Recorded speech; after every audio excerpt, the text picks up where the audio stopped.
Welcome back to the last episode of the 3-part video series on racism and mental health for non-Black students of color.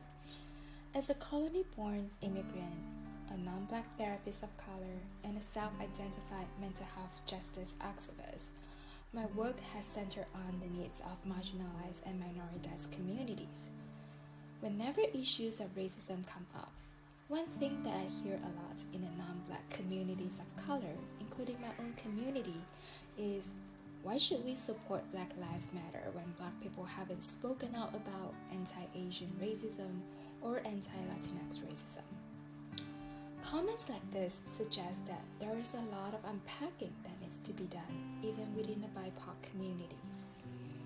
The idea that you can fight for the rights of Asians or Latinx or MENA Americans without also fighting for the rights of Black Americans shows a lack of understanding about history and how white supremacy works.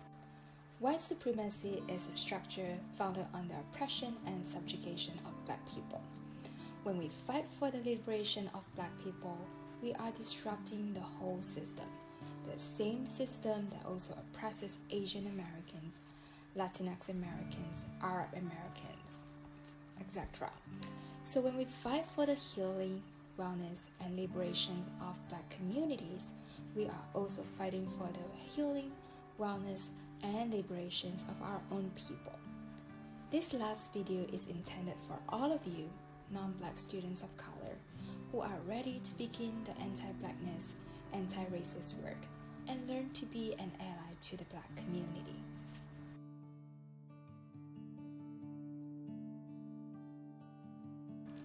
Allyship is a verb, not a noun. It begins with changing your relationship to the system of white supremacy. Here are some things to keep in mind. Resist the urge to compare which racial group has suffered more under white supremacy. Non-Black people of color have undoubtedly witnessed and experienced instances of interpersonal, institutionalized, and structural racism. Instead of comparing experiences to assert who has had it worse, we can connect on experiences of racism, prejudice, and xenophobia. From our personal experiences, we can more deeply understand others. These can aid in our ability to listen openly and empathetically rather than defensively.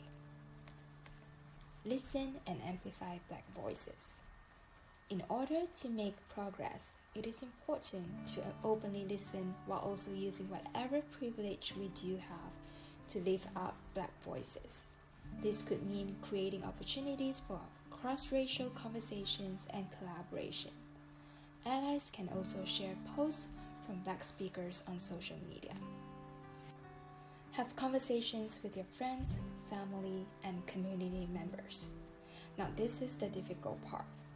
I bet we all can recall the uncomfortable moment when one racist uncle made a xenophobic comment about a Black person during a family gathering, or a friend posting something with racist undertone on social media.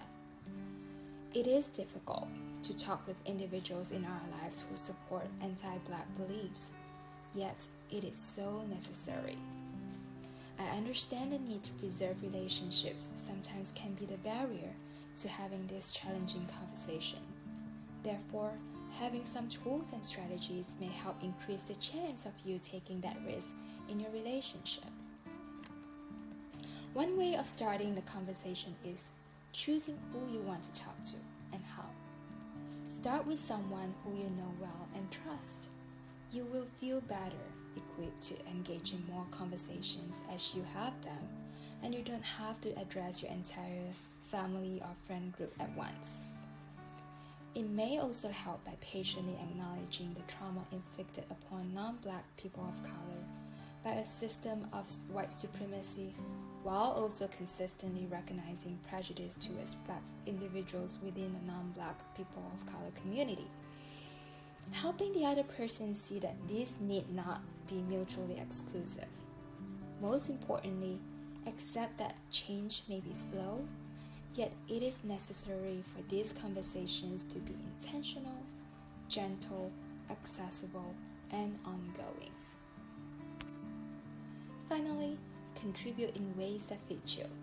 We all have different strengths, abilities, boundaries, and limits to attend to when considering our role in the movement towards racial justice for Black lives. Some may be able to actively march in protest, while others may donate snacks, water, and other important materials to these efforts. We can offer our skills through art or writing, for example. If you find yourself engaging in the anti-racist work in however big or small way, know that all of these works are acts of love. While engaging in activism may give one a sense of purpose, activists are also subjected to stresses and risks that can result in activist burnout and activist trauma, among other mental health difficulties. Therefore, it is very important to care for yourself in order to prevent burnout and promote sustainability of this meaningful work. Here, I am going to share a few tips on how to practice intentional self-care while engaging in social justice work.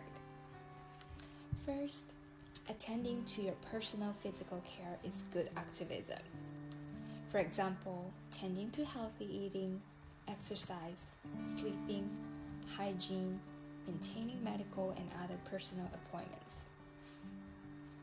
It's also important to stay connected to life outside of your activist work. Maintain relationships, hobbies, and self-care in addition to organizing and protesting. Take intentional breaks from your involvement to recharge. A lot of activists feel guilty about taking time to care for themselves. Know that it is okay to give yourself permission to disengage from the work or having an emotional, challenging conversation when your tank is low. Preserve your energy and choose to re-engage when you feel ready to. Next, play to your strengths. When it's possible, engage in activism tasks that come easy to you, are tied to your professional work, are naturally enjoyable, or fit your overall enthusiasm and energy. It may feel helpful to remember that systemic change often happens slowly over time and unfolds in various directions as society evolves. Acknowledging this and having a realistic expectation can support us in sustaining a healthy pace and level of involvement in activist work. Finally, take time to celebrate the small victories when you can. While it is important to acknowledge the suffering occurring in the movement towards racial justice, following good news and movement wins can give us a sense of hope and progress to refresh our efforts. Most importantly, I encourage you to consider seeking counseling anytime you feel it would benefit you. When might seeking professional help be a good idea? I would say when you're experiencing distress that is not shifting or improving over time, or when you're finding prior distress being triggered, or when you feel like you don't have enough support in your life, or when you feel like you don't have the tools to manage what you're experiencing right now.